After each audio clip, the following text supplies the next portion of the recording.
La Defensoría del Pueblo ha presentado un último reporte sobre conflictividad social a nivel nacional. Por tal razón, nosotros vamos a conversar con Luis Alvarado, él es comisionado de la Adjuntía para la Prevención de Conflictos Sociales de la Defensoría del Pueblo. ¿Cómo está? Muy buenos días, bienvenido al programa. Muy buenas tardes, Paloma. Bien, para que nos comente de qué se trata este último reporte, ¿cuántos conflictos sociales se han logrado registrar en estos últimos meses? Bien, de acuerdo al reporte de la Defensoría del Pueblo número 196, correspondiente a junio, hemos registrado un acumulado de 190 conflictos, 140 activos y por otro lado 50 conflictos latentes.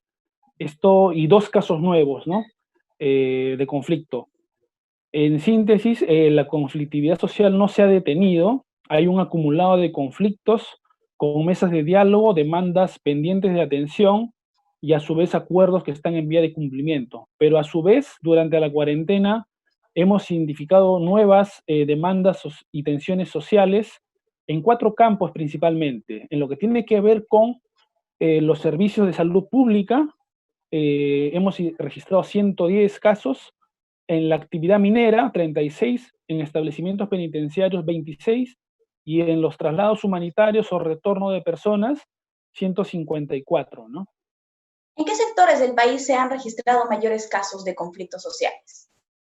Bueno, el mayor número de conflictos sociales registrado por la Defensoría se ubica principalmente en las regiones de Ancash con 20 casos, Cusco con 20 casos, Loreto 18, Puno 14 y Apurímac 14. Se tratan en su mayoría de conflictos socioambientales, ¿ya? Y de la competencia principal la tiene que ver el gobierno nacional, pero también están involucrados los gobiernos regionales y gobiernos locales. Se tratan dentro de estos conflictos socioambientales del mayor número de casos relacionados a actividades extractivas de minería y petróleo.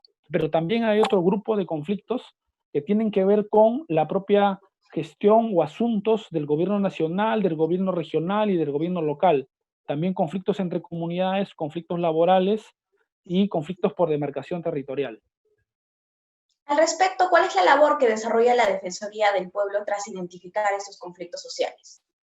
Bueno, la Defensoría del Pueblo, desde el inicio de sus funciones y de modo más sistemático desde el 2004, viene haciendo un monitoreo e intervención en estas situaciones de conflicto social, promoviendo el diálogo, evitando que los casos lleguen a crisis, tratando de intermediar con los actores a fin de que puedan llegarse a soluciones dialogadas por la vía de la ley. La principal misión de la Defensoría del Pueblo es la defensa de los derechos y la supervisión de las instituciones públicas.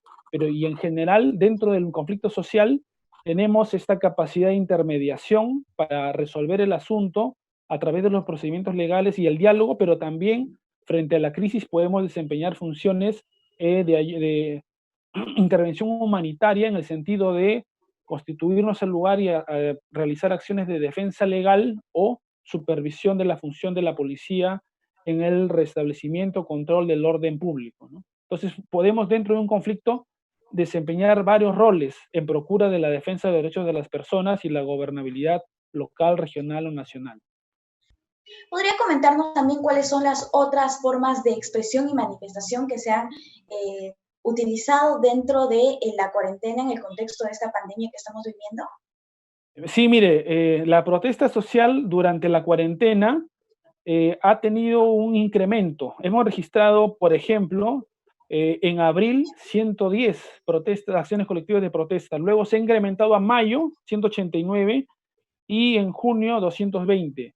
Esto tiene mucho que ver con las nuevas demandas y tensiones sociales que digo, y también en la forma de expresión, eso sí, ha cambiado. Como estábamos en cuarentena, las protestas no se han identificado protestas violentas, pero sí se han identificado otro tipo de protestas a través de cacerolazos o de plantones mayormente, o también protestas a través de las redes sociales, que forma parte en realidad de la libertad de expresión de las personas, ¿no?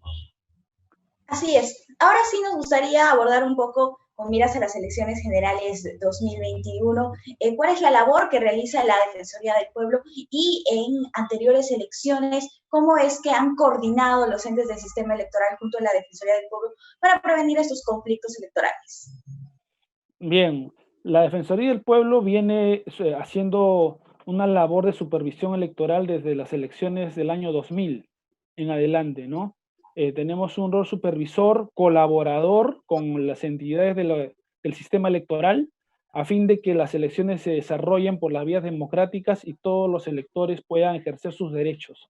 En ese sentido, hemos participado en los procesos electorales, pero también hemos identificado, mapeado situaciones de violencia o situaciones de riesgo que pudieran desarrollarse en varias zonas y hemos colaborado con la información, con un intercambio de información con el Jurado Nacional de Elecciones o la Presidencia del Consejo de Ministros a través de un grupo de trabajo justamente para analizar posibles conflictos sociales o situaciones de violencia que pudieran darse de cara a los procesos electorales, tanto a nivel de elecciones generales como a nivel de elecciones regionales y municipales. La última, el 2018, también tuvimos esta intervención y esta colaboración porque hay un interés de por medio, está el ejercicio de los derechos a elegir y a ser elegido, ¿no? Y en ese sentido, la Defensoría del Pueblo tiene competencias suficientes para intervenir y colaborar en general con el sistema electoral y con toda la ciudadanía para que se puedan realizar estas elecciones de manera pacífica y de manera, más aún ahora en una situación de contexto de pandemia,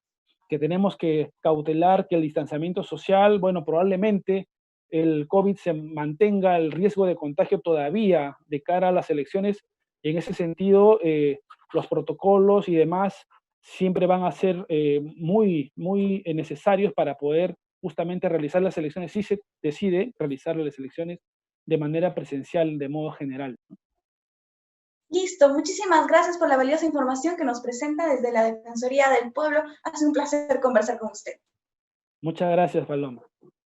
Bien, amigos, esta ha sido la entrevista sobre el último reporte de conflictos sociales de la Defensoría del Pueblo. Vamos a hacer una pausa, volvemos con más información.